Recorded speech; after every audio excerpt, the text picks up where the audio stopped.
Alhamdulillah wassalatu wassalamu ala Rasulillah nabiyina Muhammadin wa alihi wa sahbihi wa man walah. Asyhadu an la ilaha illallah wahdahu la syarikalah wa asyhadu anna Muhammadan abduhu wa rasuluh, amma ba'd. Kita melanjutkan Mawa'idhur Rasul al-mubadarah bit-taubah, yaitu bersegera untuk bertaubat. Ketahuilah saudaraku sekalian bahwa bertaubat itu hukumnya wajib pada setiap manusia dan wajib segera dan tidak boleh ditunda-tunda. Allah Ta'ala berfirman, Ya ayyuhalladzina amanu tubu ilallahi taubatan nasuha. Wahai orang-orang yang beriman, bertaubatlah kalian kepada Allah dengan taubat yang nasuh. Dan taubat, ya akhul Islam azan ya Allah wa yakum, itu menggugurkan dosa-dosa. Dan kewajiban orang yang bertaubat, kata Imam An-Nawawi, memenuhi 3 syarat. Apabila dosa yang ia lakukan itu antara ia dengan Allah Subhanahu wa Ta'ala. Apa saja? Yaitu yang pertama, al-iqla' anidz dzamb. Dia meninggalkan dosa saat ia bertaubat tersebut. Ya, adapun ia bertaubat dalam keadaan ia terus-menerus berbuat dosa, tentu tidak akan diterima. Yang kedua, yaitu an-nadam. Ada hati kita menyesal ya atas perbuatan dosa yang kita lakukan. Dan tanda orang yang menyesal, saat ia mengingat dosanya, hatinya merasa risih, hatinya merasa tidak tentram. Ya, ia menyesal sekali. Kemudian syarat yang ketiga, kata Imam An-Nawawi rahimahullah dalam kitab Riyadhus Shalihin, itu al-azm. Ya ala alla ya'uda ilaih. Bertekad bulat untuk tidak kembali kepada dosa tersebut. Maka kata beliau, apabila salah satu dari syarat ini tidak terpenuhi, maka tidak diterima taubatnya. Ini apabila dosa kita antara kita dengan Allah. Adapun kalau dosa kita dengan makhluk, kita menzalimi makhluk, maka kata Imam Nawawi harus ditambahkan satu lagi. Itu dia harus minta maaf. Dia harus membersihkan dirinya ya dan berlepas diri dari kezaliman tersebut. Kalau kezaliman itu berupa harta, maka dia kembalikan. Tapi kalau kezaliman itu berupa menyakiti hatinya, maka kita minta maaf kepadanya. Maka saudara-saudaraku sekalian, akhwat iman, azani Allah wa iyyakum. Bertaubat ya akhwat Islam, azani Allah wa iyyakum, adalah merupakan sifat orang-orang yang beriman.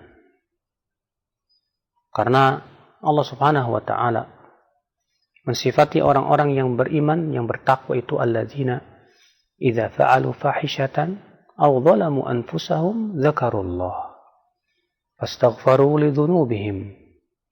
Yaitu siapa orang-orang yang bertakwa itu? Yaitu orang-orang yang apabila mereka melakukan perbuatan dosa, maka mereka segera ingat kepada Allah, lalu mereka mohon ampun kepada Allah Subhanahu wa Ta'ala. Dan mereka yakin tidak ada yang bisa mengampuni dosa kecuali Allah saja. Maka kita berusaha. Ya, karena kita manusia tak lepas dari dosa. Nabi sallallahu alaihi wasallam sabda, kullu bani Adam khata'. Setiap anak manusia pasti pernah dan pasti banyak salahnya, banyak dosanya. Tapi siapa orang yang paling baik dari orang yang berbuat dosa itu? Kata Rasulullah, wa khairul khatta'in at-tawwabun. Sebaik-baik orang yang berbuat salah adalah orang yang segera bertaubat kepada Allah Subhanahu wa Ta'ala.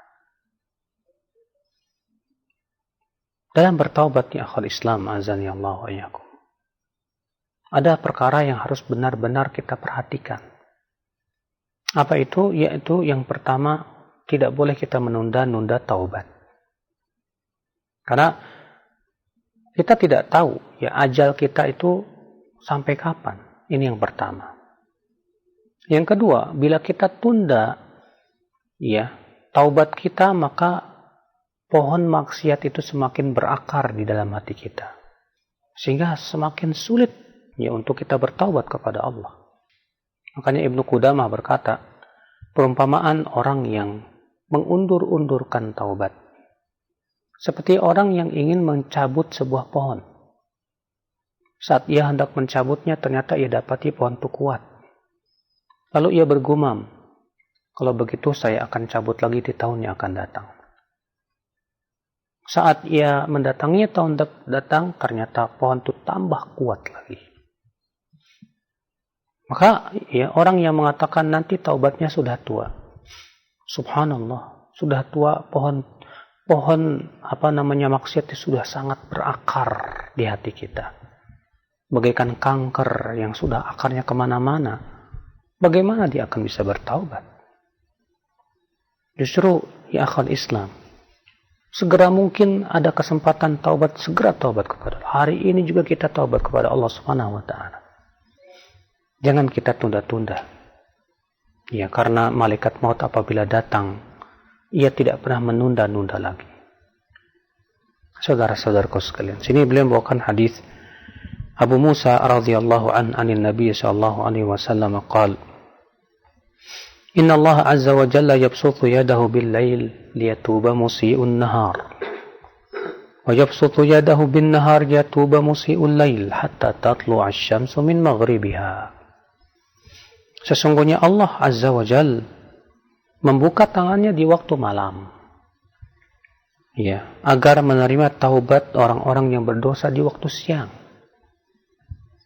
dan membuka tangannya di waktu siang agar menerima taubat, agar bertaubat orang yang berbuat dosa di waktu malam, sampai matahari terbit dari barat. Lihatlah, setiap harinya, siang dan malam Allah masih membuka pintu taubat untuk kita. Betapa kasih sayangnya Allah kepada kita. Namun sayang kita tidak menyayangi diri kita sendiri.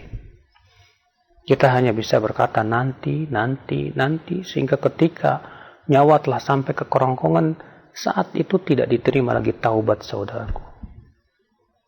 Karena Rasulullah mengabarkan demikian, bahwa taubat seorang hamba diterima malam yugharqir, selama nyawa sampai sebelum sampai ke kerongkongan. La ilaha illallah. Sungguh ya, orang-orang yang menunda-nunda taubat itu hakikatnya adalah orang ini membiarkan dirinya terombang-ambing dalam maksiat kepada Allah dan mencampakkan dirinya kepada adab Allah Subhanahu wa taala. Kemudian ya akhwal Islam, ya, yang harus diperhatikan juga dalam bertaubat, yaitu bersihkan taubat kita dari perkara-perkara yang mengotorinya. Apa yang mengotori taubat kita? Yang pertama yaitu sisa-sisa maksiat itu masih tersisa di hati kita. Oleh karena itulah ya, Syekhul Islam Ibnu Taimiyah mengatakan, orang yang masih tersisa padanya sisa-sisa maksiat di hatinya, suatu ketika ia akan kembali kepadanya. Iya. Kalau kita melihat ada orang yang dia sudah hijrah, dia sudah taubat, tapi kemudian kembali lagi kepada dunianya yang buruk tersebut. Pertanyaan kita, kenapa? Jawabnya adalah karena masih ada sisa-sisa di hatinya, ya, dosa tersebut. Maka kewajiban dia adalah membersihkan sisa-sisa dosa tersebut. Segera ia taubat kepada Allah Subhanahu wa taala, segera dia istighfar kepada Allah Subhanahu wa taala. Segera dia menyesali perbuatan yang ia lakukan tersebut. Akhal iman, azani Allah wa iyyakum. Kemudian ya akhal Islam, apalagi kotoran yang bisa mengotori taubat kita? Yaitu kita tidak berusaha untuk meninggalkan sebab-sebab yang menyebabkan kita jatuh kepada maksiat tersebut. Ya, kalau misalnya sebab utama maksiat kita adalah karena teman. Kita bertaubat tapi kita tidak meninggalkan teman-teman yang buruk. Maka bagaimana taubat kita akan bersih? Ya. Kalau ternyata sebab utama maksiat kita adalah misalnya handphone. Kemudian kita bertaubat tapi kita membiarkan sebab maksiat itu ada pada diri kita. Maka bagaimana ya akhwal Islam? Taubat kita akan bersih. Dia akan pasti terus dikotori terus. Oleh karena itulah, disebutkan dalam hadis Nabi SAW, ketika ada seorang laki-laki datang kepada seorang ahli ilmu dan mengatakan bahwa dia sudah membunuh 100 jiwa, dan dia ingin bertaubat. Apa kata ahli ilmu itu? Ya, apa yang membuat kamu terhalang dari taubat? Intalik ila ardi kada wa kada fa inna biha unas ya'buduna Allah fa'budillah ma'ahum. Pergilah kamu ke negeri sana, karena di sana banyak orang-orang yang saleh yang beribadah kepada Allah. Dan tinggalkan negerimu yang buruk tersebut. Ya akhal Islam azan ya Allah wa yakum. Maka kesempurnaan taubat kita adalah dengan cara meninggalkan semua sebab yang menyebabkan kita terjerumus kepada dosa tersebut. Sebab-sebab terbesarnya. Akhal iman azan ya Allah wa yakum. Maka ya akhi, ya perkara yang ketiga yang harus kita perhatikan yaitu pertahankan taubat kita. Karena mempertahankan taubat pun di akhir Islam ya tidak mudah. Karena syaitan akan berusaha semaksimal mungkin supaya kita mau kembali kepada dosa yang telah kita lakukan kemarin itu. Maka ya akhi, untuk istiqomah di atas taubat ini kita harus terus minta tolong kepada Allah. Kita harus terus bertawakal kepada Allah, menyerahkan diri semuanya kepada Allah. Dan minta kepada Allah supaya iman itu dihiaskan di hati kita. Dan dijadikan hati kita benci kepada kekufuran, kemaksiatan. Ya, hal Islam azan ya Allah. Kemudian beliau membawakan hadis dari Anas, semoga Allah meridainya. Ia berkata, Rasulullah SAW bersabda, Lallahu ashaddu farahan bi taubati abdihi hina yatubu ilaih min ahadikum kana ala rahilatih bi ardi falatin fanfalatat min wa alaiha ta'amuhu wa syarabuhu fa'isa minha fa'ata syajaratan wattaja'a fi dhilliha qad aisa min rahilatih fabaina huwa kadhalik idha huwa biha qa'imatan indah فأخذ بخطامها ثم قال من شدة الفرح اللهم أنت عبدي وأنا ربك أخطأ من شدة الفرح متفق عليه. Rasulullah SAW bersabda, Allah lebih gembira melihat taubat hambanya saat ia bertaubat kepada Allah. Bayangkan saudaraku sekalian, Allah sangat gembira kepada hambanya yang bertaubat. Tidakkah kita ingin membuat Allah gembira kepada kita dengan kita bertaubat dan kembali kepada Allah Subhanahu wa taala? Ini menunjukkan Allah ingin sekali hamba-hambanya selalu kembali kepada Allah. Allah mengajak hamba-hambanya untuk kembali kepada Allah, bertaubat, tapi kita seringkali sombong. Hati kita sombong seperti halnya iblis yang tidak pernah mau bertaubat. Padahal iblis pun kalau bertaubat pasti diterima oleh Allah taubatnya. Tapi masalahnya dalam hidup iblis tidak ada istilah taubat. Maka orang yang tidak pernah mau bertaubat kepada Allah, sungguh ia telah terasuki sifat-sifat iblis tersebut. Allah bergembira, bayangkan Allah gembira melihat hambanya yang bertaubat kepada Allah. Menunjukkan kasih sayang Allah yang sangat besar kepada kita. Maka berusahalah bagaimana supaya kita segera bertaubat agar Allah ridha kepada kita. Kata Rasulullah, Allah lebih gembira dengan taubat seorang hamba yang bertaubat kepadanya dari seseorang dari kamu yang berada pada untanya di sebuah padang pasir, di mana untanya tersebut penuh dengan makanan dan minuman. Rupanya untanya itu kabur. Lalu ia berusaha untuk mengejar dan mencarinya, ternyata tidak terkejar dan entah pergi kemana. Maka ia pun merasa putus asa. Lalu ia pun mendatangi pohon. Lalu ia pun berbaring di bawah pohon tersebut, menyerah. Dia serahkan semuanya kepada Allah. Sementara ia sudah berputus asa dari untanya tersebut. Di saat dia sedang seperti itu, tiba-tiba untanya kembali. dan sudah berdiri di sampingnya. Maka segera orang ini mengambil tali pelana untanya, tali untanya tersebut. Lalu ia berkata, saking gembiranya orang ini, ya Allah, engkau hambaku, aku Tuhanmu. Salah karena saking gembiranya. Saudaraku sekalian, di sini Rasulullah memberikan kepada kita sebuah perumpamaan. Perumpamaan yang luar biasa, yang banyak faedah yang bisa kita petik. Nabi SAW mengatakan Allah lebih gembira melihat taubat hambanya daripada orang tersebut. Siapa orang tersebut? Di sini Rasulullah memberikan perumpamaan, dan ini menunjukkan ya akhi, bolehnya memberikan perumpamaan untuk lebih memudahkan pemahaman. Daripada seseorang yang berada di sebuah padang pasir bersamanya untanya yang penuh makanan dan minuman. Dan ternyata untanya itu pergi entah kemana.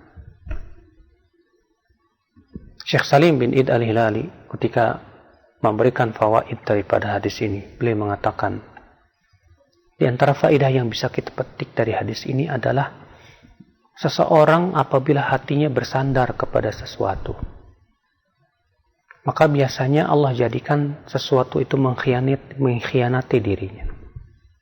Lihat orang ini sangat bersandar kepada untanya. Karena ia berada di padang pasir, tiba-tiba untanya pergi. Bayangkan keadaan kita seperti itu. Maka jangan sampai menyandarkan hati kita kepada sebab. Jangan sampai hati kita menyandarkan kepada dunia. Ya, kalau misalnya kita memiliki usaha, dari usaha itu kita bisa hidup. Ya, kemudian hati kita sangat mengharapkan usaha ini dan hati kita bersandar kepada usaha ini. Berarti ini kita sudah jatuh kepada kesyirikan. Dan boleh jadi saat itu kemudian ternyata Allah Subhanahu wa taala bangkrutkan usahanya. Agar Allah memberikan pelajaran agar dia hanya bersandar kepada Allah Subhanahu wa taala saja. Jangan bersandar kepada sebab. Ya. Maka kalau kita sudah berusaha dan ternyata usaha kita diberikan oleh Allah kemudahan demi kemudahan, jangan sampai hati kita kemudian menyandarkan diri kepada usaha kita. Tidak. Hati kita tetap bersandar kepada Allah Subhanahu wa taala ya akhi. Kemudian akhi, kata Syekh Salim, di antara faedah hadis ini juga, orang yang menyerahkan dirinya kepada Allah, pasti Allah akan bantu dia. Orang ini ketika sudah berputus asa, mencari dan mencari, tidak diketemukan juga. Akhirnya dia pun berbaringlah di atas pohon. Dia serahkan semuanya kepada Allah. Dia sudah menyerah. Terkadang kita sudah berusaha untuk mencari nafkah, mencari rezeki, kesana kemari, semua jalan tertutup. Ya, ternyata Allah masih belum bukakan hati kita. Kenapa? Karena hati kita ternyata belum sepenuhnya bersandar kepada Allah Subhanahu wa taala. Ya. Saat hati kita sudah bersandar kepada Allah 100% full. Ya, dan kita juga sudah berusaha semaksimal mungkin, maka tidak mungkin rugi dan merugi orang yang bersandar hatinya kepada Allah Subhanahu wa taala. Maka orang ini berbaringlah di atas pohon, di bawah sebuah pohon. Dalam keadaan dia sudah siap-siap mati. Dia sudah menyerah saja. Tiba-tiba Allah kembalikan untanya tersebut. Subhanallah. Akhal iman azani Allah wa iyyakum. Maka ya akhal Islam, hadis ini menunjukkan betapa kasih sayang Allah kepada hamba-hambanya. Maka kewajiban kita adalah untuk terus bertaubat kepada Allah. Memperbanyak istighfar, memperbanyak taubat. Rasulullah sallallahu alaihi wasallam ya akhi, manusia yang sudah dijamin masuk surga. Beliau sudah diampuni dosanya yang lalu maupun yang akan datang.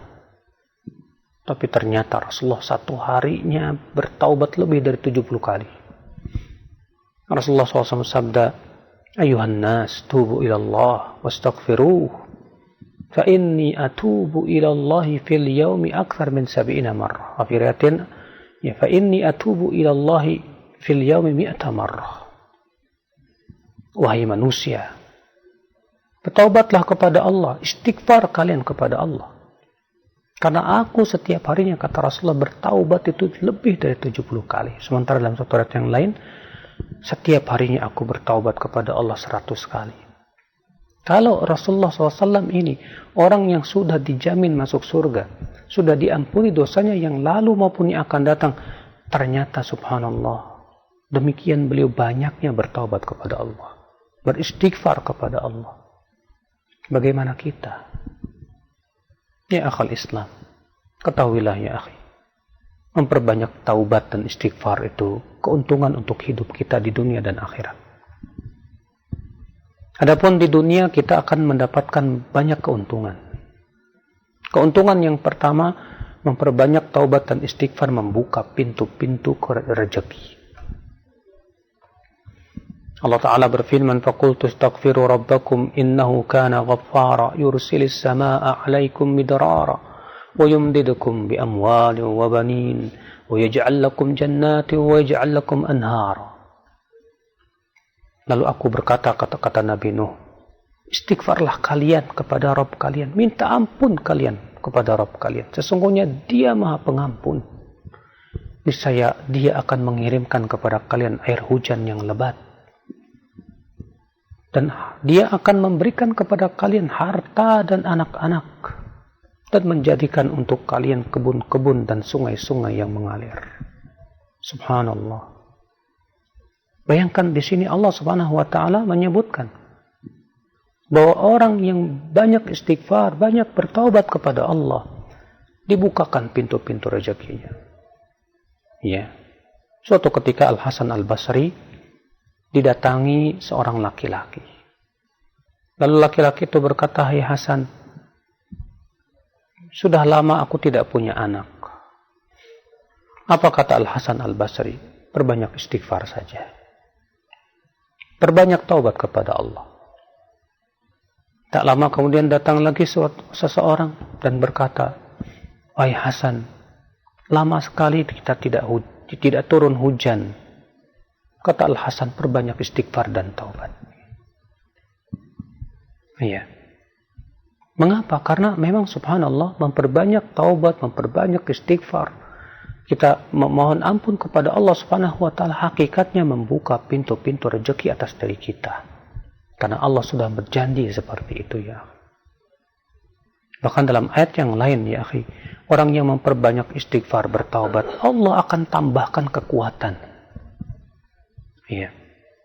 Wa yazidkum quwwatan ila quwwatikum.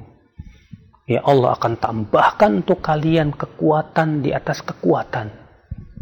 Ya, kekuatan pada badan kita, materi kita, dan yang lainnya. Kapan? Saat kita istighfar kepada Allah, saat kita kembali kepada Allah, saat kita bertaubat kepada Allah Subhanahu wa taala. Tapi bila kita tidak bertaubat, kita terus berbuat maksiat, ya akhi, itu hakikatnya hanya akan menambah kelemahan demi kelemahan, kehancuran hidup kita. Ini faidah yang bisa kita rasakan di dunia dengan banyak kita taubat dan istighfar. Yang kedua, akhi, yang bisa kita rasakan faidahnya di dunia apa?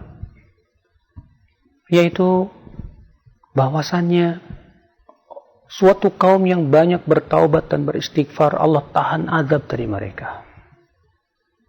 Allah Ta'ala berfirman, "Wa ma kana Allahu mu'adzibahum wa hum yastaghfirun." Allah tidak akan mengadab mereka selama mereka istighfar kepada Allah. Selama mereka mohon ampun kepada Allah, bertaubat kepada Allah. Selama itu pula, ya akhal Islam, Allah akan tahan adab dari kita. Maka banyak istighfar kepada Allah, supaya Allah menahan adab dari kita. Ketika suatu kaum mereka tidak lagi beristighfar kepada Allah, jangan salahkan jika Allah ternyata turunkan adab kepada mereka. Karena mereka telah lupa kepada penciptanya. Akhul Islam, apalagi apabila kita banyak istighfar, tentu akhi keuntungannya di akhirat kita lebih besar lagi. Makanya Rasulullah sabda, "Tuba liman wajada fi sahifati istighfaran katsira." Tuba, berbahagialah. Dan sebagian ulama menafsirkan tuba itu sebuah pohon di surga. Bagi siapa? Bagi orang yang mendapatkan dalam buku catatan amalnya, yaitu istighfar yang banyak. Subhanallah, saudaraku sekalian, akhwal Islam. Maka perbanyak kita istighfar kepada Allah, minta ampun kepada Allah, tabarruk kepada Allah. Allah cinta kepada orang yang banyak bertaubat. Allah berfirman, innallaha yuhibbut tawwabin. Sesungguhnya Allah mencintai orang yang selalu bertaubat. Allah cinta. Maka kalau kita bertaubat, wallahi ya akhi, itu adalah merupakan keuntungan dalam hidup kita. Dan bukan kerugian. Justru kalau kita tidak bertaubat kepada Allah, itu hakikatnya kerugian untuk hidup kita di dunia dan akhirat kita. Ingatlah, Rabb kita itu Maha Pengampun. Sebesar apapun dosa yang kita lakukan, jika kita taubat, pasti Allah ampuni dosa kita. Allah Ta'ala berfirman dalam surat Az-Zumar, قل لعبادي الذين أسرفوا على أنفسهم لا تقنطوا من رحمة الله إن الله يغفر الذنوب جميعا إنه هو الغفور الرحيم. Katakan kepada hamba-hambaku yang melampaui batas itu, kata Allah, jangan kalian merasa putus asa dari rahmatku. Sesungguhnya Allah mengampuni seluruh dosa, dan sesungguhnya Dia Maha Pengampun lagi Maha Penyayang. Adakah dosa yang tidak diampuni oleh Allah bila orangnya bertaubat? Tidak ada. Sebesar apapun, walaupun ternyata dosa kita sepenuh bumi, memenuhi awang-awang, kalau kita minta ampun kepada Allah, pasti Allah ampuni, karena Allah sayang sekali kepada hambanya.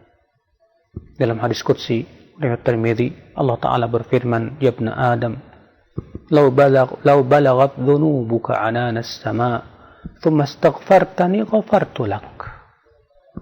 Hai anak Adam, kalaulah dosamu memenuhi awang-awang di langit, saking banyaknya dosa kita, kemudian kamu minta ampun kepadaku, pasti aku akan ampuni dosamu. Pasti itu. Saudaraku sekalian, kita sangat membutuhkan ampunan Allah. Karena ampunan Allah itulah keselamatan dari api neraka. Seorang hamba yang tidak diampuni oleh Allah tidak akan pernah bisa masuk ke dalam surga. Allah berfirman, innallaha la yaghfiru ay yushraka bih wa yaghfiru ma duna dzalika liman yasha. Sesungguhnya Allah tidak akan mengampuni dosa syirik. Artinya orang yang wafat di atas kesyirikan dan dia tidak pernah bertaubat dalam hidupnya, Allah tak akan pernah ampuni dia selama-lamanya. Artinya dia kekal dalam api neraka. Maka ya akhi, kita butuh ampunan Allah. Kita mohon agar Allah ampunkan kita, Allah selamatkan kita dari api neraka. Ini kebutuhan yang paling besar dalam hidup kita. Maka saudaraku sekalian, carilah ampunan Allah. Wasari'u ila maghfiratin min rabbikum wa jannatin arduha samawati wal ard u'iddat lil muttaqin. Bersegeralah, kata Allah, bersegeralah kepada ampunan Rabb kalian dan surganya yang luasnya seluas langit dan bumi. Allah menyuruh kita bersegera, segera kita kepada ampunan Allah. Ya, jangan lambat. Jangan kita tertipu dengan dunia. Jangan. Janji Allah itu pasti benar. Allah berfirman, ya ayuhan nas, inna wa'adallahi haqq. Fala taghurrannakumul hayatud dunya. Wala yaghurrannakum billahil gharur. Wahai manusia, sesungguhnya janji Allah itu benar. Maka janganlah sekali-kali dunia menipu kalian. Jangan kita tertipu ya akhi. Kita jangan terus terombang-ambing dalam dosa dan maksiat. Wallahi dunia sebentar kita hidup. Setelah itu kita akan kembali kepada Allah. Nah, inilah saudaraku. Ya, mari kita segera bertaubat kepada Allah. Segera memperbaiki diri kita. Ya, agar Allah Subhanahu wa taala ridha kepada kita, gembira kepada kita. Allahu a'lam. Nah. Baik, syukran jazakallahu khair, barakallahu fiik para ustaz yang sudah memberikan materi dari pembahasan kitab Mawa'idul Rasul ini, dari pembahasan mengenai taubat, yang mudah-mudahan apa yang disampaikan bermanfaat untuk kita semua. Baik, untuk selanjutnya kami buka sesi interaktif, sesi soal jawab bagi Anda para pemirsa ataupun pendengar dimanapun Anda berada yang ingin bergabung bersama kami untuk interaktif bertanya langsung. Anda bisa menghubungi kami di layanan telepon di 0218236543 atau Anda bisa mengirimkan pertanyaannya di layanan pesan singkat di 0819896543. Baik, kesempatan pertama kami angkat di layanan pesan singkat terlebih dahulu. Ada pertanyaan, tidak disebutkan nama dan tempatnya. Assalamualaikum warahmatullahi wabarakatuh. Ya Ustaz, Ana ingin bertanya, apakah benar istighfar kita itu untuk orang tua kita yang telah tiada dapat sampai kepada mereka, Ustaz? Mohon penjelasannya, jazakumullah khair. Sangat benar. Sangat benar. Kenapa? Karena pertama, ya akhi, bahwasannya amalan soleh seorang anak semuanya sampai kepada orang tuanya. Karena anak adalah hasil usaha orang tua. Rasulullah SAW sabda, al-waladu min kasbi abi. Anak itu adalah hasil usaha kedua orang tuanya. Sementara Allah Ta'ala berfirman, wa allaysa lil insani illa ma sa'a. Seseorang tidak akan mendapatkan kecuali apa yang ia usahakan. Karena anak itu hasil usaha orang tua, berarti amalan soleh anak ya sampai kepada orang tuanya. Kemudian yang kedua, bahwasanya mendoakan orang mayat yang sudah meninggal dunia, bukan hanya doa anak-anaknya saja yang sampai. Seluruh manusia pun kalau ia mendoakan ya kaum muslimin yang sudah meninggal dunia, maka doanya akan sampai. Bukankah kita disyariatkan untuk sholat jenazah? Dan sholat jenazah isinya doa untuk si mayat. Kalau ternyata itu tidak sampai, buat apa disyariatkannya sholat jenazah kalau begitu? Ya, yang jelas tentunya yang paling berhak untuk memohonkan ampunan untuk orang tua adalah anak. Ya, anak. Makanya Rasulullah sangat menganjurkan sekali. Ya, Rasulullah sabda, "Idza matal insan inqata'a anhu sa'iru 'amali illa min thalath." Apabila manusia meninggal dunia, ya maka terputus darinya seluruh amalnya kecuali 3 perkara. Di antaranya apa? Waladun salihun yad'ulah. Anak saleh yang mendoakan. Ya, Allahu a'lam. Nah. Ya, syukur jazakallahu khair atas jawaban Ustaz, demikian. Dan selanjutnya kami angkat kembali di layanan pesan singkat. Ya, ada pertanyaan.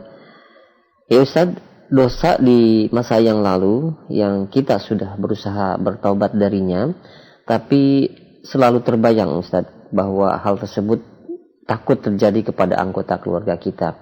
Karena teringat juga balasan sesuai dengan amal. Nah, bagaimanakah cara kita menenangkan pikiran bahwa hal tersebut tidak benar, atau apakah memang balasan sesuai dengan amal tersebut bisa terjadi kepada anggota keluarga kita karena dosa yang telah kita lakukan di masa yang lalu? Tidak ada hukum karma dalam Islam. Bila kita melakukan dosa, lalu kemudian akibatnya anggota keluarga kita ada yang melakukannya, ini tidak ada dalilnya sama sekali dari Al-Quran dan hadis Nabi Sallallahu Alaihi Wasallam. Allah Ta'ala berfirman, "Alla taziru waziratu wizra ukhra."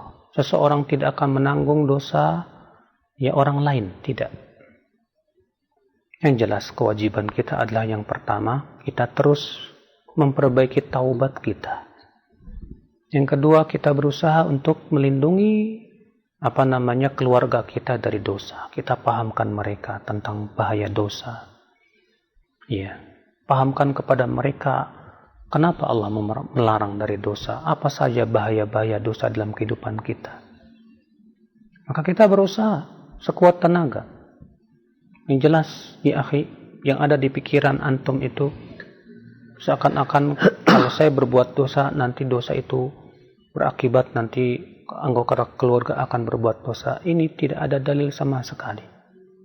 Kewajiban kita adalah kita berusaha untuk melindungi diri kita dan bertobat dari dosa dan melindungi keluarga kita dari dosa. Allah berfirman, "Qu anfusakum wa ahlikum nar." Pelihara diri kamu dan keluarga kamu dari api neraka. Pelihara. Maka saudaraku sekalian, ya. Kemudian yang harus kamu perhatikan juga ya akhi azan ya Allah ya. Bahwa dosa itu ya apabila ternyata kita yang mengajarkannya dan yang memulainya, lalu kemudian diikuti oleh keluarga kita, maka kita pun kena dan kecipratan dosa mereka. Adapun kalau kita sudah bertaubat darinya dan kemudian ternyata mereka melakukan dosa yang sama yang kita lakukan, jangan sekali-kali kita punya keyakinan bahwa ini ada dosa turunan. Tidak. Akan tetapi kita harus mengingkarinya. Kita harus memahamkannya bahwa itu adalah dosa. Dan bahwasanya dosa memasukkan Anda ke dalam api neraka. Ya, kewajiban kamu istighfar dan mengajak keluarga semuanya ya bertaubat kepada Allah Subhanahu wa taala. Wallahu a'lam. Nah. Syukran jazakallahu khair atas jawaban Ustaz demikian untuk yang bertanya. Dan selanjutnya masih satu kembali kami angkat di layanan pesan singkat dari seorang istri. Ustaz, saya sudah keluar dari tempat kerja yang ribawi. Namun penghasilan suami sangat pas-pasan untuk hidup selama 1 bulan dan kami memiliki 2 anak. Apakah yang lebih utama untuk saya? Saya Ustaz, apakah membantu mencari kembali nafkah untuk suami dan ataukah menurus anak-anak sedangkan penghasilan kami kekurangan selama 1 bulan tersebut? Tentunya pertama penting sekali kita memiliki qanaah, merasa puas dengan apa yang Allah berikan kepada kita. Rasulullah SAW bersabda, "Tuba liman aslama wa ruziqa kafafan wa qanna'ahu Allah bima atah." Tuba, ya. Tuba, kegembiraan, kebahagiaanlah. Ya, dan sudah kita sebutkan tadi, sebagian ulama menafsirkan tuba itu sebuah pohon di surga. Bagi orang yang masuk Islam dan ternyata diberikan rezeki oleh Allah kafafan, ya pas-pasan. Dan dia diberikan oleh Allah hati yang qanaah, merasa puas dengan yang ada. Maka ya, orang yang hatinya qanaah, insya Allah itu adalah merupakan hati orang yang kaya raya. Kata Imam Syafi'i rahimahullah, "Idza ma kunta dza qalbin qanu'in fa anta wa malikud dunya sawa." Jika kamu memiliki hati yang sangat qanaah, maka engkau dan raja dunia itu setara. Engkau dan raja dunia itu setara. Dan Rasulullah SAW juga minta kepada Allah kekayaan hati. Ya. Rasulullah SAW menjanjikan orang-orang yang senantiasa mengharapkan akhirat akan diberikan kekayaan hati. Maka dari itulah ya akhal Islam azani Allah wa iyyakum. Penting kita untuk menumbuhkan rasa qanaah itu dengan cara apa? Dengan cara kita hanya mengharapkan akhirat. Karena ketika hati kita berharap akhirat, insya Allah qanaah kita akan full di hati kita. Nah, sekarang bolehkah saya membantu suami untuk mencari rezeki? Karena ternyata kekurangan dalam rumah tangga. Selama sebulan, ya kekurangan. Kalau memang ternyata, ya, suami sudah berusaha semaksimal mungkin, ternyata demikian yang Allah berikan. Ya, kalau ternyata memang kurang sekali, untuk makan sangat kurang sekali, yang sifatnya primer. Adapun kalau pas-pasan, artinya alhamdulillah tercukupi dalam sebulan. Tapi tidak punya kelebihan, ya sudah kita qanaah. Kita sabar. Ya. Tapi kalau memang keadaannya sangat kurang sekali dan kita juga butuh untuk ya mencari rezeki, maka coba barangkali pertama kamu bisa memberikan saran kepada suami. Apa yang bisa dilakukan, bagaimana caranya mengembangkan usaha. Ya, kalau kamu ternyata yang kedua mau membantunya, dalam mencari nafkah boleh, tapi dengan syarat-syarat. Yang pertama, tidak melalaikan tugas kamu sebagai seorang ibu untuk mendidik anak dan melayani suami. Yang kedua, tidak menyebabkan kamu banyak keluar rumah. Karena keluar rumahnya seorang wanita untuk bekerja di luar ini fitnah. Ya. Alhamdulillah di zaman sekarang banyak pekerjaan yang bisa dilakukan ya tanpa harus keluar rumah. Ada seorang wanita yang dia membuka konveksi ya di dalam rumahnya. Dia membuka jahitan, dia menerima jahitan atau membuat kue-kue kemudian dia jual. Ya, ada juga seorang wanita yang Masya Allah sukses berusaha ya dengan cara jual di online. Nah, coba lakukan cari nafkah dengan sesuatu yang tidak menjadikan kita itu melanggar perintah Allah Subhanahu wa taala. Ya, alhamdulillah cara itu banyak di zaman sekarang. Asal kita mau bertawakal kepada Allah dan bertakwa. Allah taala berfirman, "Wa may yatawakkal 'ala Allah fa huwa hasbuh." Siapa yang bertawakal kepada Allah, maka cukuplah bagi dia. Allah akan cukupi dia. Allah juga berfirman, "Wa may yattaqillaha yaj'al lahu makhraja wa yarzuqhu min haitsu la yahtasib." Siapa yang bertakwa kepada Allah, Allah akan berikan jalan keluar kepadanya. Dan Allah akan berikan rezeki dari arah yang tidak disangka-sangka. Bayangkan. Allahu a'lam. Nah. Jazakallahu atas jawaban dan nasihat Ustaz. Demikian untuk yang bertanya di layanan pesan singkat. Dan selanjutnya kami berikan kesempatan untuk Anda yang bertanya langsung. Silakan di layanan telepon di 0218236543. Nah, silakan. Assalamualaikum. Waalaikumsalam warahmatullahi wabarakatuh. Dengan siapa di mana, Pak? Dengan keadaan dari Cianjur. Nah, silakan, Pak. Ya, begini Pak Ustadz. Saya pernah dengar katanya kalau kita mendoakan orang yang sudah meninggal, maka orang yang meninggal tersebut akan mendoakan kita. Sedangkan di sisi lain saya tahu kan setiap amal itu terputus kecuali 3 perkara. Bagaimana pendapat Ustadz? Apakah itu benar? Dan kalau memang benar, apa maksud doa orang yang sudah meninggal kepada yang masih hidup? Yang sudah meninggal, ya. Assalamualaikum warahmatullahi wabarakatuh. Waalaikumsalam warahmatullahi wabarakatuh. Pertama, Bapak, ya, saya belum mendapatkan satupun riwayat yang sahih bahwa orang yang meninggal dunia mendoakan orang yang hidup. Memang ada satu riwayat yang dikeluarkan oleh Abdul Razak dalam musannafnya, ya, yang menunjukkan kepada hal itu. Tapi ternyata hadisnya juga dhaif, tidak sahih. Tidak ada satupun hadis yang sahih tentang masalah itu.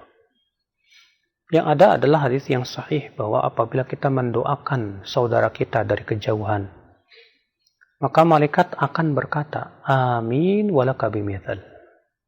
Amin, dan engkau akan mendapatkan sama dengan apa yang kamu doakan. Artinya kalau kita doakan misalnya keluarga kita yang sudah meninggal dunia, ya Allah ampuni dosanya, maka malaikat berkata, "Amin walaka bimithal." Engkau pun akan mendapatkan seperti yang kamu minta. Itu yang disebutkan dalam riwayat yang sahih, ya Allahu a'lam. Nah.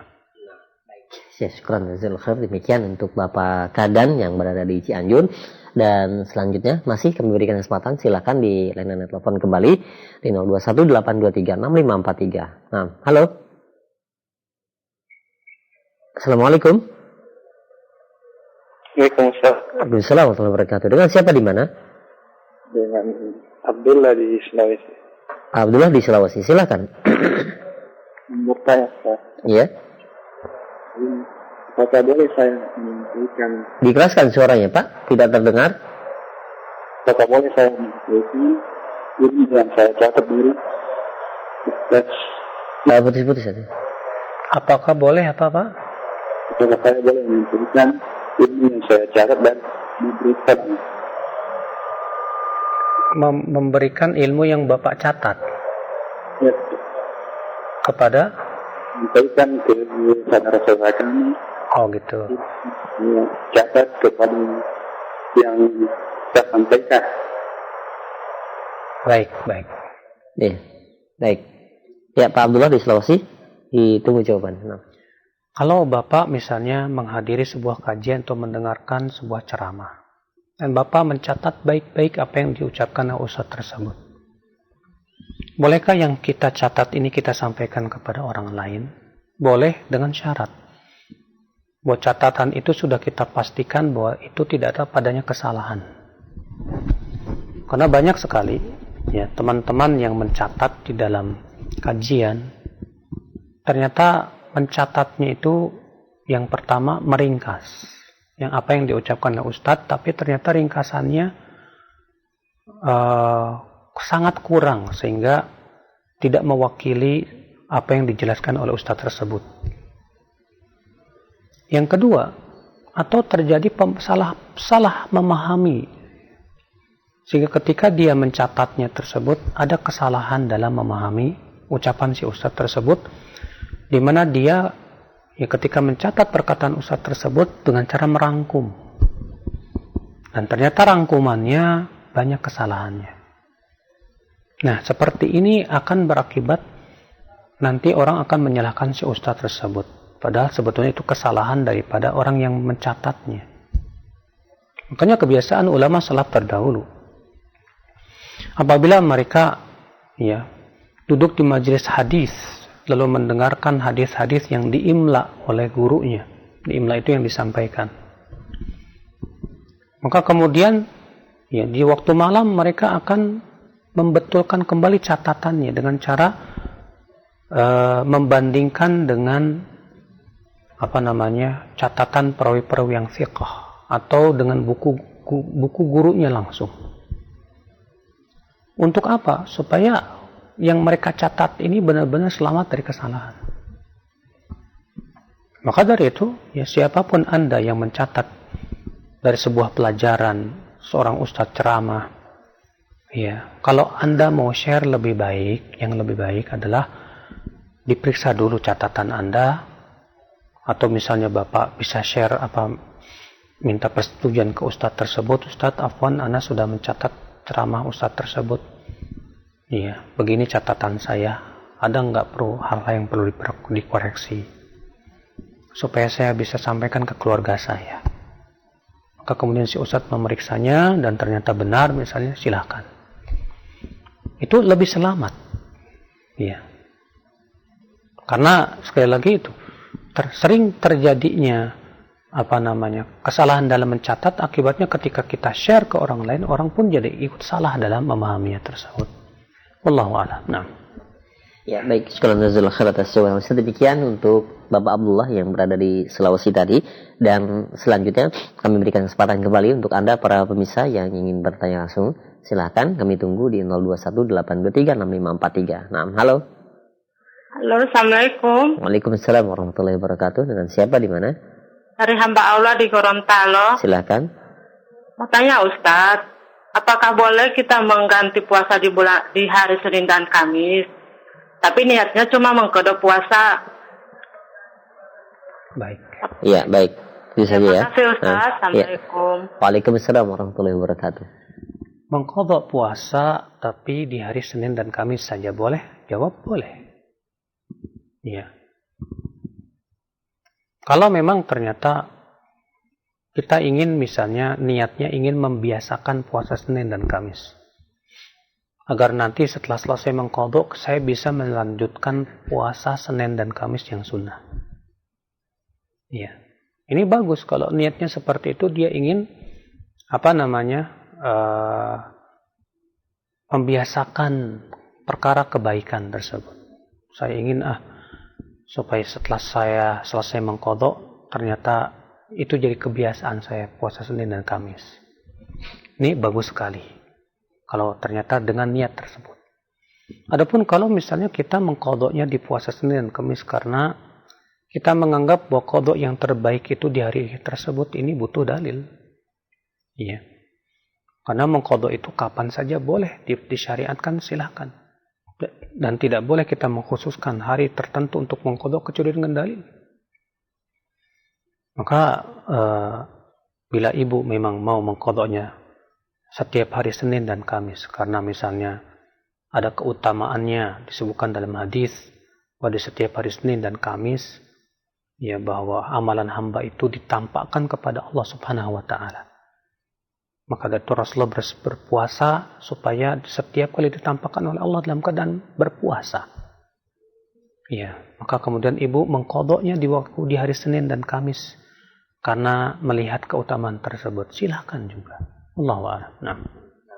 Ya, baik, syukran jazakallahu khair atas jawaban Ustaz. Demikian untuk hamba Allah yang berada di Gorontalo. 3 pertanyaan kami terima di layanan telepon dan kami beralih kembali di layanan pesan singkat. Ada pertanyaan dari Bapak Abu Faizal. Ya Ustaz, ana menasihati istri tentang sunnah ini yang perlu dipelajari, namun seringkali mendapatkan bantahan dan juga bantahan keras dan juga dari keluarganya Ustaz. Ana merasa kecewa dan merasa tidak didengar. Ana terus bersabar dengan hal ini, tapi saat ini Ana tidak ingin lagi bersamanya. Itu mengancam ingin untuk meninggalkannya Ustaz. Apakah benar yang Ana lakukan Ustaz? Mohon nasihat dan penjelasannya. Tentunya ya akhi, menasihati itu harus dengan kesabaran. Oleh karena itulah para ulama ketika menyebutkan syarat-syarat orang yang mengingkari kemungkaran, itu yang pertama yaitu an yakuna aliman. Ya, bima ya'mur, aliman bima yanha. Dia berilmu tentang apa yang ia perintahkan dan apa yang ia larang. Kemudian syarat yang kedua, sabiran, punya sifat sabar. Karena kita tidak mungkin merubah manusia dalam sekejap langsung berubah, tidak mungkin. Butuh kepada waktu yang cukup panjang. Kemudian yang ketiga, haliman. Dia punya sifat halim. Itu tidak mudah emosi. Dia berusaha untuk bisa meredam emosinya saat dia marah. Maka penting sekali kamu punya 3 sifat ini saat memberikan nasihat. Apalagi kepada pasangan hidup kita. Kita terkadang merasa saya sudah menasihati, saya sudah sabar. Iya. Tapi sebetulnya hakikatnya kita belum menasihati. Kita hanya sebatas bisa marah-marah saja. Iya. Sebetulnya kita belum sabar. Buktinya kita menganggap, sudahlah. Iya. Sepertinya sudah tidak ada manfaatnya lagi. Padahal kesabaran itu harusnya panjang. Coba cari cara-cara yang terbaik. Yang kedua, berusaha memperbaiki sikapmu terhadap istrimu. Yang ketiga, berusaha untuk menyambung silaturahmi dan berbuat baik kepada keluarganya. Kemudian berusaha untuk memulai dakwah dari akidah terlebih dahulu. Yang terpenting dulu masalah tauhid dan syirik. Fahamkan tentang pentingnya tauhid dan bahayanya syirik. Sedikit demi sedikit sampai mereka paham tentang hakikat tauhid. Ya, kalau mereka sudah paham tentang tauhid, ajarkan tentang sholat. Bagaimana hakikat sholat dan agar mereka menjaga sholatnya. Ya. Sedikit demi sedikit, kita tidak mungkin berdakwah itu langsung sekaligus. Simsalabim, langsung, berubah begitu. Jadi begitu. Sama sekali tidak mungkin. Lihat, ya. Para nabi dan para rasul berdakwah. Bahkan Nabi Lut saja istrinya ternyata sulit sekali didakwahi. Sampai akhirnya istrinya Nabi Lut pun terkena azab Allah Subhanahu wa taala. Nabi Nuh saja berdakwah 950 tahun ternyata istrinya pun sulit didakwahi. Sampai akhirnya istrinya Nabi Nuh pun terkena azab Allah Subhanahu wa taala. Maka contohlah para nabi dalam berdakwah. Ya. Namun kalau ternyata istrimu sudah keterlaluan dalam artian, ya, kamu kepada suami pun melawan. Dalam artian akhlaknya buruk kepada suami. Dia juga tidak menjaga kemaluannya. Dia pun juga tidak menjaga kehormatan dirinya. Maka yang seperti ini yang tentunya ya, kita tidak perlu untuk menjaga lama-lama. Karena ini akan keburukan untuk rumah tangga kita, bahkan untuk anak kita. Ya, kalau kita mengganti dengan pintu yang lainnya, tentu itu lebih baik. Sebagaimana disebutkan dalam hadis, Nabi Ibrahim menyuruh anaknya Ismail untuk mengganti engsel pintu. Maksudnya itu menikah dengan wanita yang lain yang lebih baik, yang saleh. Ya, wallahu a'lam. Nah. Atas jawaban dan nasihat Ustaz demikian. Dan selanjutnya ini ada beberapa pertanyaan senada, diantaranya dari Bapak Saleh Haji di Bengkulu dan juga penanya di Temanggung, serta 2 penanya yang lainnya mengenai sholat taubat Ustaz. Adakah sholat taubat ada tuntunannya dari Rasulullah SAW? Apakah kita setiap melakukan dosa kita disyariatkan untuk melaksanakan sholat taubat, ataukah cukup dengan istighfar dan berusaha untuk tidak melakukannya kembali? Ada sebuah riwayat yang dihasankan oleh Syekh Albani rahimahullah. Demikian pula dihasankan oleh Syekh Syu'aib Al-Arnaut, ya, tentang salat taubat. Juga bertaubat berkesesuaian dengan ayat yang saya sebutkan tadi. Allah Ta'ala berfirman, Alladzina idza fa'alu fahishatan aw zalamu anfusahum dzakarullah fastaghfaru lidzunubihim. Ya, yaitu orang-orang yang apabila mereka melakukan perbuatan dosa, segera mereka ingat kepada Allah. Yang disebutkan dalam hadis tersebut, ya, yang dimaksud dengan ingat kepada Allah itu dengan cara salat. Lalu mereka pun istighfar kepada Allah, minta ampun. Ya. Namun apakah disyariatkan merutinkan salat taubat? Ini butuh dalil. Saya belum mendapatkan riwayat dari Nabi dan para sahabatnya. Tidak pula dari tabi'in, tabi'ut tabi'in, mereka merutinkan salat taubat setiap hari. Ya, Allahu a'lam. Nah, baik. Ya, syukur atas jawaban dan nasihat Ustaz demikian. Dan selanjutnya masih kami angkat kembali. Ada pertanyaan, ya Ustaz, sering kami baca dan kami dengar dari perkataan para ulama bahwa ketakwaan orang tua itu berpengaruh kepada anak. Nah, juga sering kami lihat bahwa ada banyak orang tua atau beberapa orang tua yang dimana mereka itu banyak melakukan dosa, bahkan seorang kriminalitas, tapi anaknya terlihat soleh. Nah, apakah kaitannya dengan tadi Ustaz bahwa ketakwaan orang tua itu berpengaruh kepada anak? Naam. Untuk ketakwaan sangat berpengaruh kepada anak. Iya. Sa'id bin Jubair, seorang tabi'in, ketika membaca firman Allah Subhanahu wa taala dalam surat Al-Kahfi, Allah berfirman, "Aw ammal jidaru fakana li ghulamain yatimain fil Madinah." Ya, wa kana tahtahu kanzul lahumā wa kana abuhuma salihah. Adapun ini kata Khidir kepada Nabi Musa, adapun tembok atau dinding yang hendak jatuh itu adalah milik 2 anak yatim di kota tersebut. Dan di bawahnya ada harta pusaka. Dan adalah ayah kedua anak yatim itu adalah saleh. Maka Allah ingin dengan kesolehan bapaknya tersebut menjadikan 2 anak yatim tersebut sampai kepada kedewasaannya, agar Allah keluarkan padanya harta pusaka tersebut untuk keduanya. Ternyata karena kesolehan orang tua, Allah pun menjaga anaknya. Apa kata Sa'id bin Jubair? Wahai anakku, aku akan tambahkan sholatku agar Allah menjaga kamu. Maka ini menunjukkan bahwa keberkahan takwa, keberkahan taat itu sangat berpengaruh kepada anak-anak kita. Adapun dosa, maka Allah Subhanahu wa taala sudah menyatakan dalam Al-Qur'an, "Alla taziru waziratu wizra ukhra." Seseorang tidak akan menanggung dosa orang lain. Maka kalau ada bapaknya yang jahat, buruk, tapi anaknya kok soleh, ya karena memang ya anak tidak berdosa apa-apa.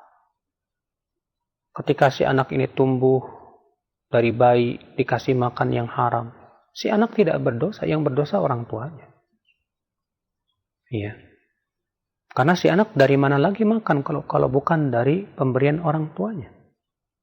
Maka buat si anak tersebut itu tidak dosa.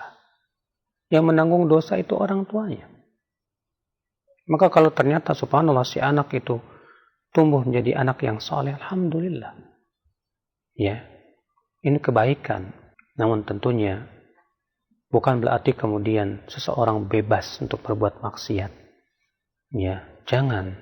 Karena apabila orang tuanya memberikan contoh yang buruk kemudian diikuti oleh anaknya, maka sungguh orang tua tersebut akan menanggung dosa dirinya dan dosa anaknya tersebut yang mengikutinya. Allahu a'lam. Semoga yang saya sampaikan bermanfaat pada pagi hari ini. Subhanakallah bihamdika asyhadu alla ilaha illa anta